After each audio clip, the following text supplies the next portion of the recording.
കണ്ണൂർ ചെറുവാഞ്ചേരിയിൽ കുട്ടിയുടെ കളിപ്പാട്ടത്തിനിടയിൽ നിന്ന് രാജവെമ്പാലയെ പിടികൂടി. ചെറുവാഞ്ചേരി സ്വദേശി ശ്രീജിത്തിന്റെ വീട്ടിൽ നിന്നാണ് പാമ്പിനെ പിടികൂടിയത്.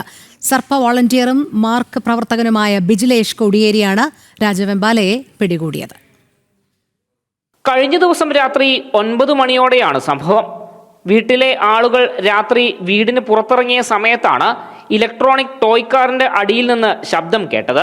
തുടർന്ന് ലൈറ്റ് അടിച്ചു നോക്കിയപ്പോൾ കളിപ്പാട്ടക്കാറിന്റെ അടിയിൽ രാജവെമ്പാലയെ കണ്ടെത്തുകയായിരുന്നു. ഏതാണ്ട് 6 അടിയോളം നീളമുണ്ടായിരുന്ന രാജവെമ്പാലയെ കണ്ട് ഭയന്ന വീട്ടുകാർ ഉടൻ തന്നെ ആളുകളെ വിളിച്ചുകൂട്ടി.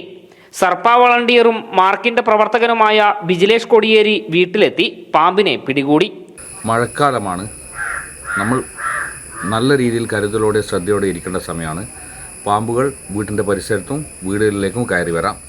നമ്മൾ ശ്രദ്ധിച്ചാൽ മാത്രം മതി. നമ്മുടെ ശ്രദ്ധക്കുറവുകൊണ്ടാണ് നമുക്ക് കൂടുതൽ അപകടങ്ങൾ സംഭവിക്കുന്നത്. കൂട്ടിയിട്ട വസ്തുക്കൾ എടുക്കുമ്പോൾ നമ്മളൊരു വടി കൊണ്ട് തട്ടി മാറ്റുകയോ മറ്റു ചെയ്യുക. അതേപോലെ തന്നെ രാത്രി വെളിച്ചമില്ലാത്ത ഭാഗത്തുകൂടി സഞ്ചരിക്കുമ്പോൾ കയ്യിൽ വെളിച്ചം കരുതുക.